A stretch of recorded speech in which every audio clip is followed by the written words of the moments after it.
Mais uma treta agora nesta noite. Dessa vez é com o Lacombe. A Amanda Klein tenta lacrar e o Lacombe fala na lata. Vamos assistir agora aqui no canal Mito na TV. Mas antes eu já peço que vocês deixem o seu like, comente aí no vídeo e compartilhe o máximo nas redes sociais. Porque o patriotismo precisa crescer de uma forma imensa aqui no YouTube. Hoje à tarde sai a minha coluna na Gazeta do Povo, eu subo o vídeo dessa coluna também hoje à tarde, falando sobre o caso do Adrilles, um completo absurdo. Amanda, então o seu comentário aí sobre os dois casos, o caso do Flow Podcast com o Monark e com o Kim Kataguiri e também o caso do Adrilles. Eu acho que todos os casos são muito graves, Lacombe, sendo muito sincero. Eu não sei no caso do Adrilles se ele tinha intenção ou não, mas eu sei que aquela saudação, muitas pessoas apontaram que de fato ele acabava com a mão levantada em outros programas. Nossa, eu tenho várias fotos aqui que eu próprio fiz. Sim, eu acho que o contexto era muito ruim, porque o que estava em debate, em discussão, era justamente isso, né? Partido nazista, os comentários do Monark do dia anterior, da noite anterior, do Kim Kataguiri. Então, naquele contexto ficou muito ruim, mesmo se talvez tivesse sido num tom debochado, tom de piada. Na verdade, eu nem conheço pessoalmente o Adrilles, já debati com ele no Morning Show, mas eu acho que ficou muito mal colocado, e mesmo que tenha sido um tom de piada, é o tipo de coisa que não se admite como piada, nem como deboche. Não foi piada, foi um gesto, foi um tchau. Mas enfim, você pode... Ele vinha, aliás, de uma longa explanação criminalizando o nazismo, falando de como o nazismo é péssimo, horrível. No momento que permitiu aos canceladores mas também pregando a liberdade de quem quiser defender, eventualmente, a criação de um partido nazista. Eu acho que ele se colocou terminantemente contra, tanto do nazista quanto do comunista. Aí vai para o meu segundo ponto.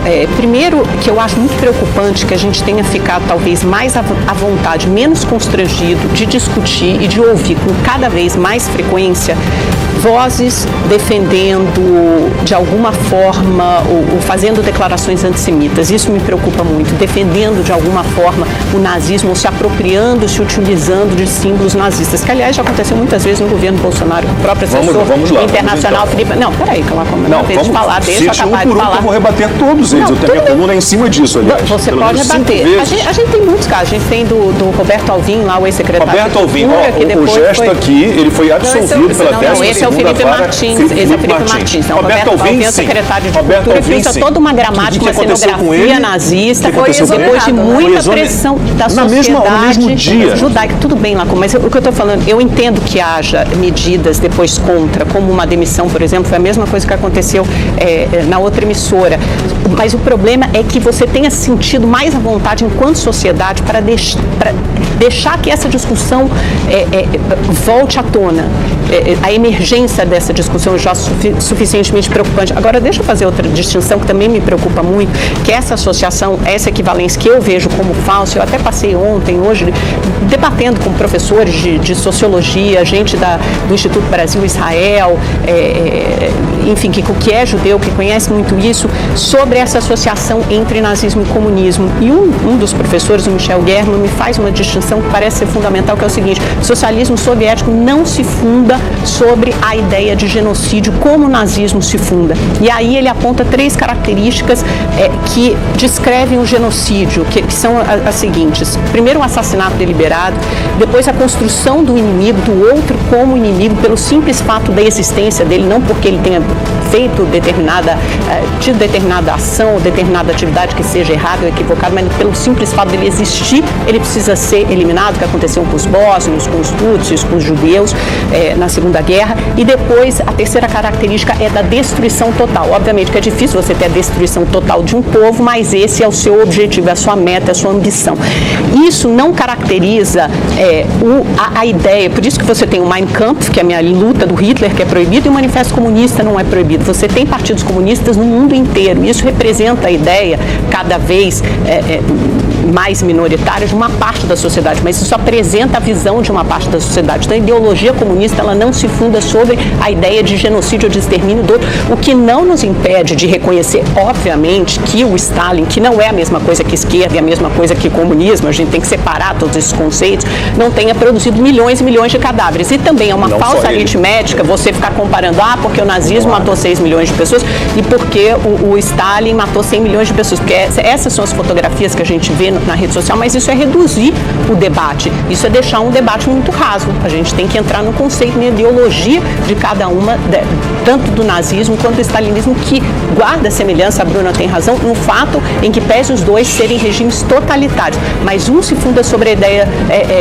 de genocídio, o outro não. É só você entrar no estatuto de partidos comunistas do mundo inteiro, você não vai ver ninguém defendendo a ideia de genocídio, o que não impede que você tenha tido na prática, no regime do stalinista, aí sim, morte de milhões de pessoas e um socialismo degenerado, que outras pessoas que vieram depois chamam de socialismo degenerado. Defendem os fins, justificam os meios.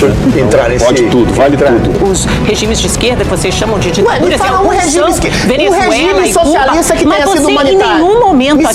Em nenhum momento aqui você criticou as ditaduras militares. Que tem sido humanista. Um minuto. Você acha maravilhoso, porque você fala, o Lula, ele defende a Venezuela, ele defende Cuba, mas em nenhum momento você dá um passo atrás e diz, e o presidente Bolsonaro enaltece e elogia o tempo todo a ditadura militar. Me fala uma atitude ditatorial do Bolsonaro. Que matou, que desapareceu. Me fala uma tortura feita pelo Bolsonaro. Me fala uma medida autoritária do Bolsonaro. Me fala uma tortura feita pelo Lula, então, Adriles. O Lula cortou todo o sistema de trabalho, todo o sistema judiciário, todo o sistema partidário. Ele pegou dinheiro do povo, centenas de bilhões, e o soltou agora. E o prendeu. Você fala de uma mídia imprensa que foi cortada pela esquerda. Estabeleceu uma paz entre os poderes. Você fala de uma grande... subornou os poderes. Você tem que ouvir o outro. Isso faz parte do debate democrático. É uma forma de torcer. Ele roubou isso aqui é mansplaining. Vocês não. Vocês me ouçam falar, eu sou a única voz divergente e vocês não suportam contraditório. Essa mesma grande imprensa que vocês criticam agora foi a grande imprensa que deu voz à Lava Jato e que deu voz a todas as condenações e ao impeachment da Dilma. Agora porque não tinha jeito. Não foi. Ela foi um ator importante. Foi um ator fundamental em todo o processo de impeachment, no processo do mensalão, do petrolão, em todos esses processos. O governo Lula foi o mais corrupto da história da República, Amanda. Isso é uma forma de cooptação também de esquerda. Você domina a estrutura do poder através daquilo que o Lenin fala. Você pega o capitalismo, você se entranha no mecanismo, você coopta. Isso é o Lenin. A mídia é um poder fiscalizador, desde que ela não feche os olhos para todos os lados da história. Você gostou do vídeo? Então eu peço para vocês se inscreverem no canal Mito na TV, comentar aí abaixo o que você achou do vídeo e deixar o like. E eu te digo, fique atento que a qualquer momento nós estamos trazendo mais notícia para vocês aqui nesse canal 100% Patriota. Um abraço, até o próximo vídeo.